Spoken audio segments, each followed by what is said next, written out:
Director of Market and Product Development with Maizex Seed, so I oversee all the marketing and get involved in sales quite a bit as well as product development areas.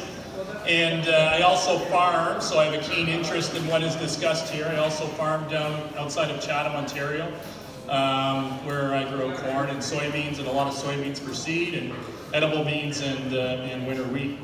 So first I want to thank everybody that's here today. We really appreciate your time and coming to this event to learn and to share. So thank you very much for all the farmers in the room, for the sponsors that are here. Thank you for your time as well. We greatly appreciate it. So the premise of the discussion we're going to have today is around higher yields, and we're still going to focus on that. And we do know that in this area, we truly recognize that it's a challenging year. I'll be honest with you, the last 3-4 years when I've come up here, this area in general has looked better than at home. And but this year it's a different story, so we appreciate what you're going through.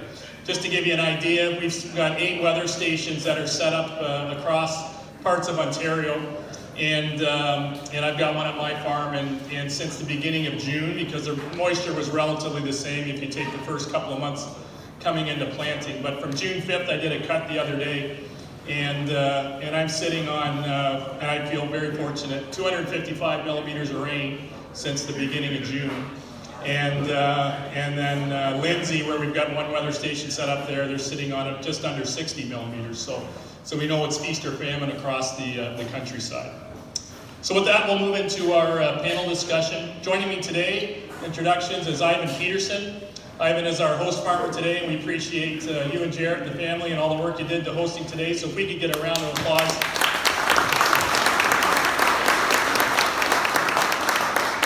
And we've got Chris Feguson with Crestwood Farms from near North Lancaster, Ontario. And we'll talk about your operations. And then Henry Prinzen, just for good measure. He was talking this morning, but he's our agronomy lead in Ontario with Maizex, and he also farms down near Jarvis, Ontario. So with that, if you guys want to come in a bit, that'd probably make it easier. We'll make sure we stand between the speakers so that we don't get the squeal. So what we'll do is we'll just take a couple of minutes to introduce yourselves. So Ivan, if you want to tell us about your farm operation and what all you've got going on here. Hello, all yous know me. I'm Ivan Petersen. I farm here with my son Jared and my wife Darlene and Jared's family. We farm around 2,100 acres, cash crop, corn, wheat, and soybeans. We run a grain elevator across the road. We have a construction company that we do land prep or site prep and septics and stuff like that. And we also have a trucking company. Other than that, that's about it. Crop rotation? Crop rotation is, well, we just started into the wheat side of things. So we're going to have wheat, soybeans, and corn in our crop rotation. And maybe try a little bit of quinoa next year. Very good. Chris? Yeah, so Chris Ferguson, I farm about as far east in Ontario as you can get, North Lancaster, with my dad and my wife. We farm over 2,000 acres, and we do corn, soybeans, wheat, kind of like on a 4-year rotation. So probably 60% of our acres are usually corn, and then we try to split the other 20% wheat, 20% beans. Just started growing winter wheat probably 4 years ago there now, and I'm really happy with it. Surprised. I remember, seeing the overwintering has seemed to be getting better and better as we learn. And we've got a trucking company as well, and that's pretty much it. So. Very good. Henry?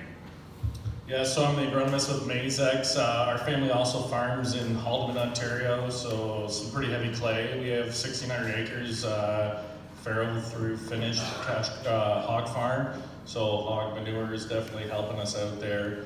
Corn, soybeans, wheat rotation, because soybeans pay the bills in the clay, but we grow a lot of corn compared to others. There's a lot of just wheat, soy rotations down by us. So I would say we would grow by acres a lot of corn compared to others, and then yeah, just managing that throughout the year, keeping corn in the rotation even when it gets really late. So. Very good. So, can you guys hear me if I don't have a mic? Hear me at the back? My wife says I'm loud, so we'll prove that. So let's start out. So, you know, we understand this year's a different year. So for Ivan, where do you see yourself if you had to project the finish? How much of a difference are we looking at year over year?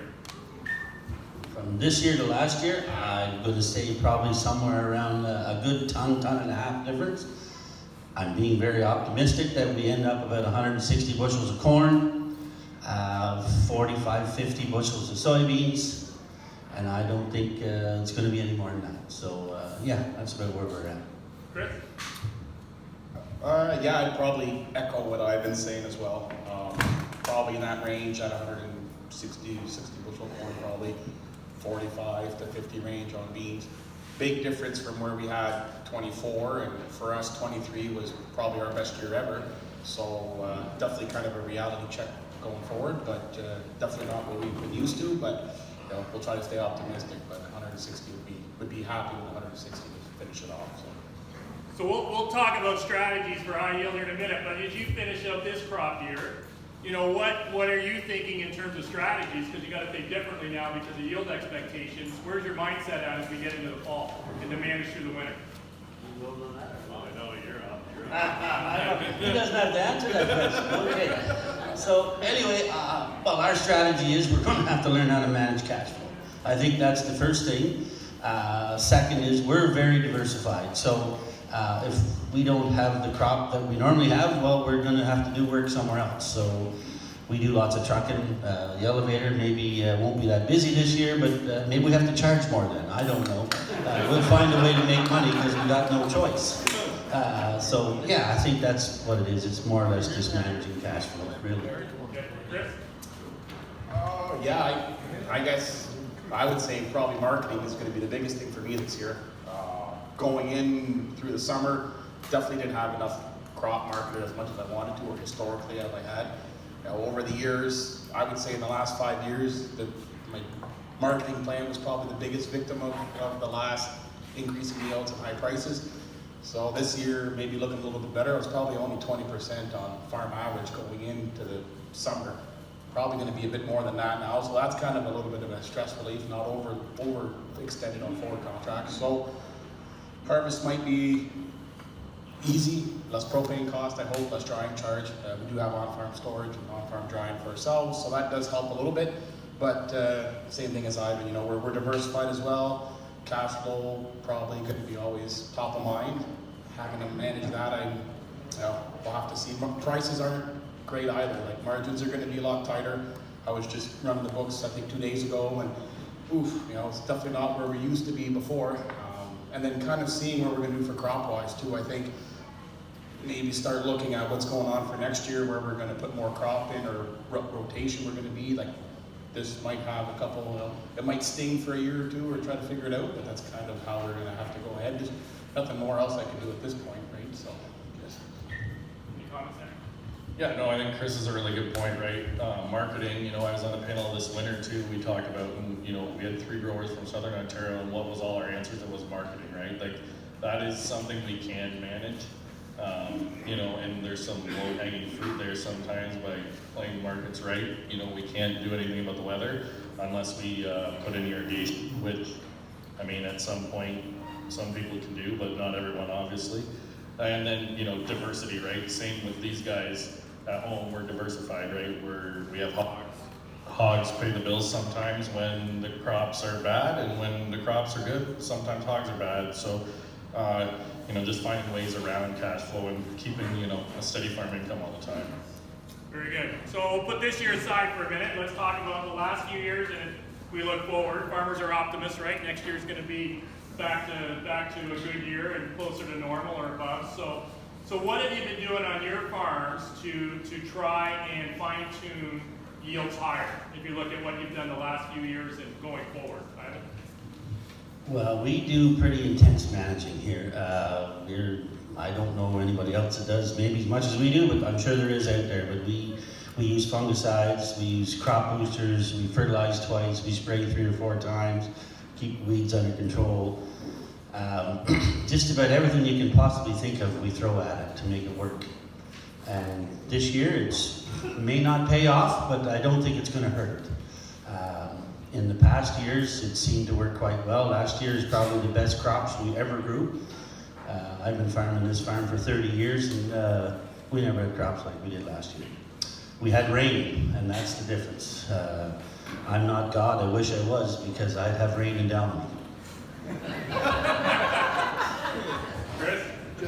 Yeah, I guess the running joke around home is my dad calls me his CFO, but it's chief financial officer, so I'm usually pretty, kind of keep the pencil pretty sharp. So I would say in the last few years, the biggest thing I noticed going forward, for us, meat corn is king.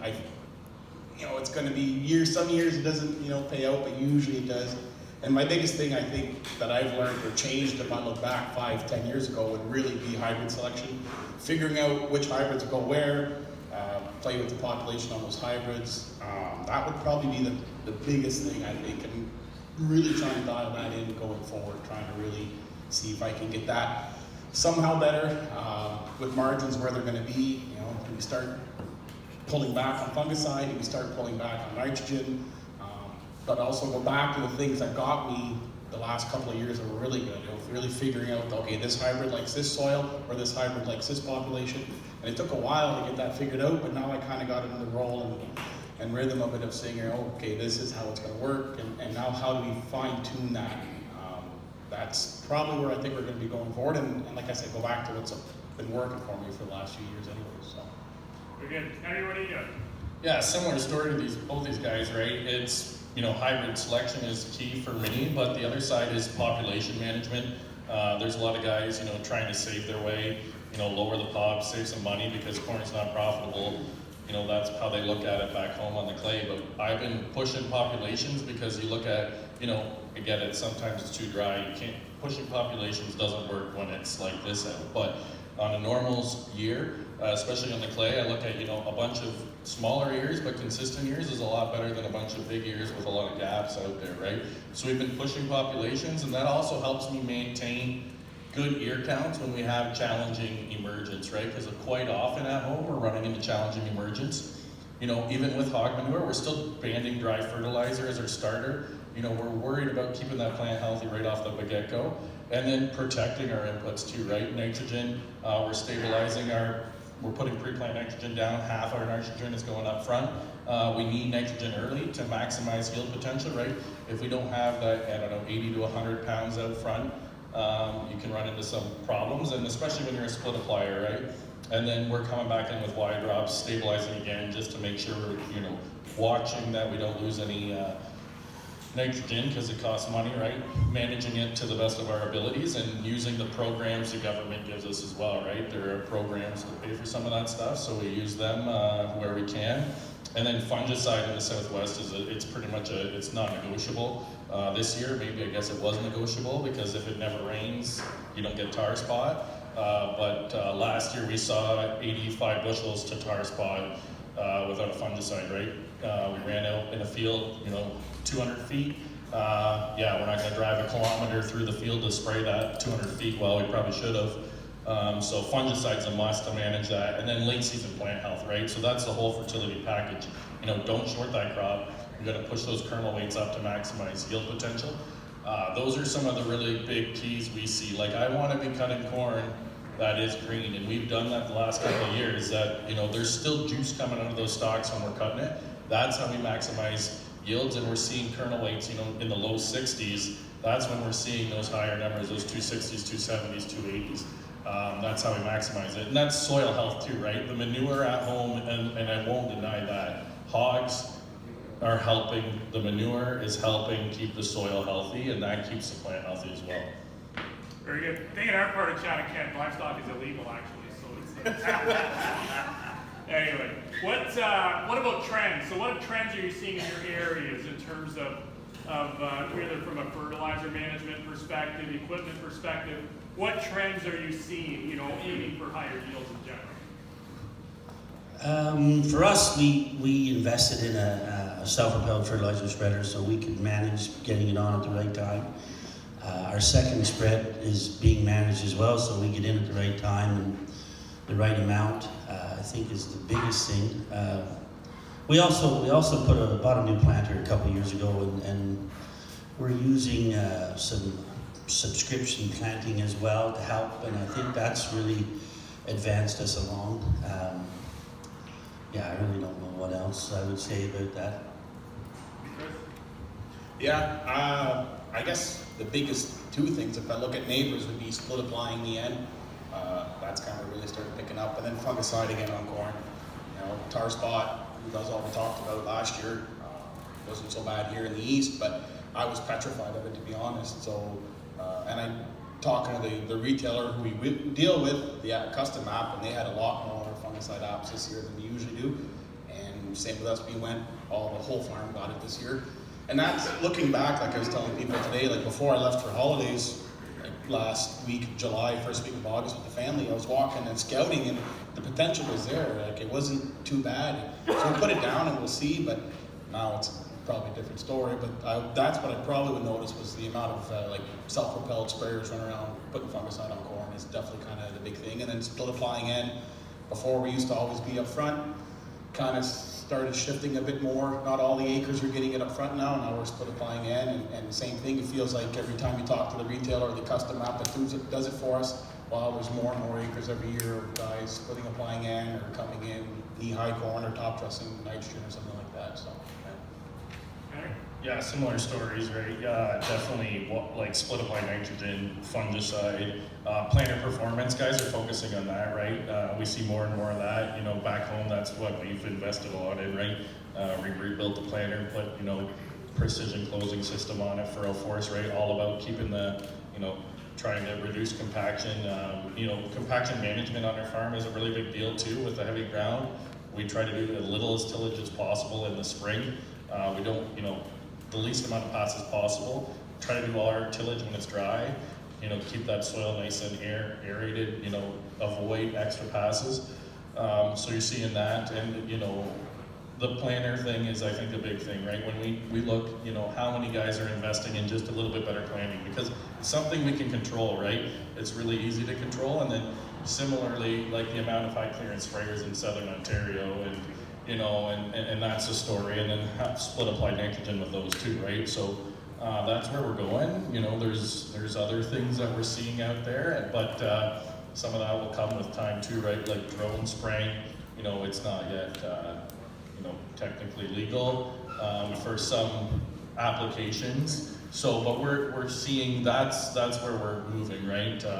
You know, we went to a farm on tour. It was really neat. They actually had robots applying the nitrogen in furrow or in the corn crop. So stuff like that, we're going to see that, you know, advance in technology in agriculture, and we already see that with, you know, prescription planting, you know, changing down pressure. How much we didn't talk about that today, but like delta force, hydraulic down for pressure in the fields where we have variability. Those are things we can manage, and you know, buying the right planter, setting it up, doing that. That's where we're going. I just want to build on a point that Ivan made on the prescription part, because like on my own farm, that's where I've seen, especially on soybeans actually, like I'll vary the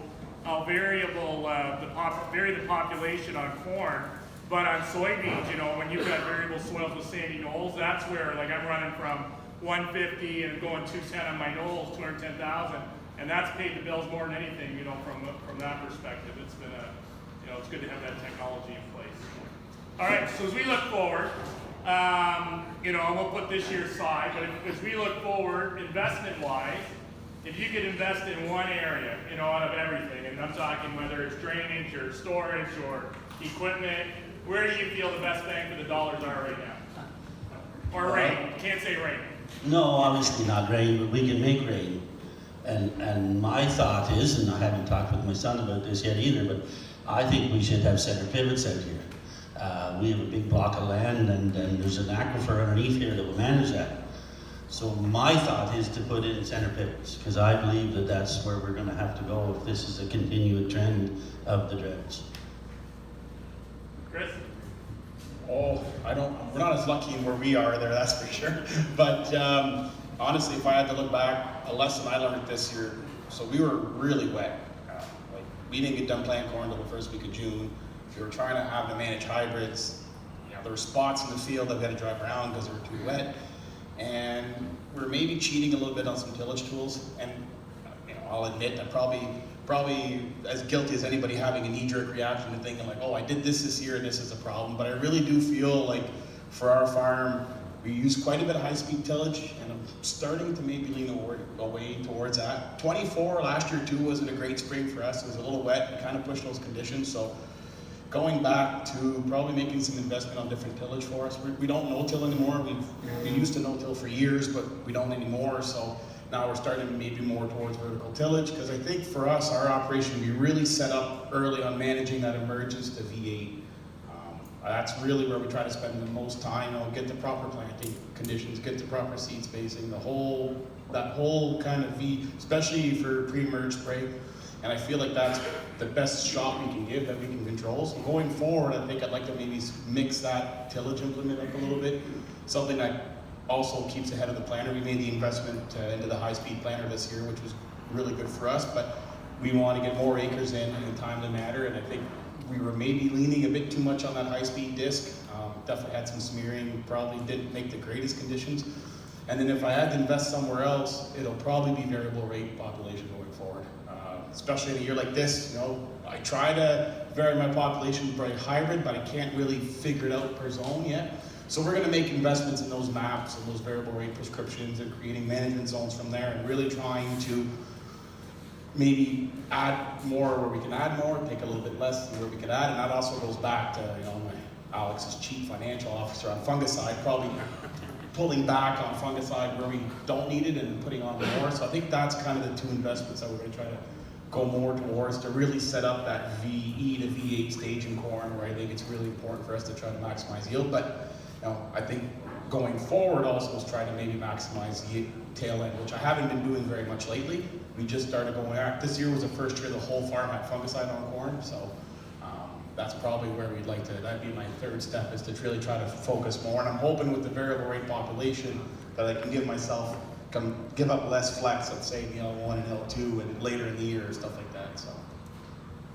Yeah, I mean, back home where we're gonna invest, we just keep investing in pipe, right? Tile, more tile, narrower tile, drainage. Bad drainage kills you down home. I see that even in Russell, right? There's areas where, it needs more tile. We did some even, it was more of an experiment by my parents' house, right? 10-foot centers. That's where we actually need to be to properly manage the water and the clay there. But a lot of ours is now all on 20-foot centers, huge mains. We're putting in a whole bunch of, water management systems to get the water off the field before it goes through the field, right? Just berm it up, let the water settle out, go down. So managing water all season long. In the spring, it's managing getting it off the field. But that getting it off the field is also helping us late season, because that ground gets so tight where that water sits. There's so much weight in those low spots where the water sits. So we keep tiling. We're going to do another, I don't know, depends what the accountant says, but between 100 and 200 acres this year, just keep laying pipe, and we'll keep doing that because land keeps going up, and it's not getting any better, but we can make our own land better and be more efficient, make more money per acre when we're paying, on tough ground, $15,000 to $20,000 an acre. We need to manage our own, so make it as good as we can. Farming pseudo cement. That's right. Yes. You could land a plane on the right day there.